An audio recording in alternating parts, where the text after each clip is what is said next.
Here's how to bridge tokens using LayerZero step by step. First, open your browser and go to a LayerZero powered DApp like Stargate Finance at stargate.finance or any platforms that supports Omnichain bridging.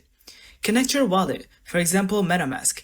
Make sure you're on the correct source network like Ethereum, Arbitrum, BNB Chain, or Optimism.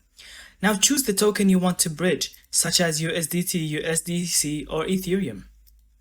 Enter the amount, then select your destination chain, such as Avalanche, Polygon, or another supported network. Double check that your wallet supports the target network and that you have enough gas fees on the source chain. Click Transfer or Bridge, then confirm the transaction in your wallet. Wait for the transaction to be processed. LayerZero is fast and gas efficient, but final settlement may take a few minutes.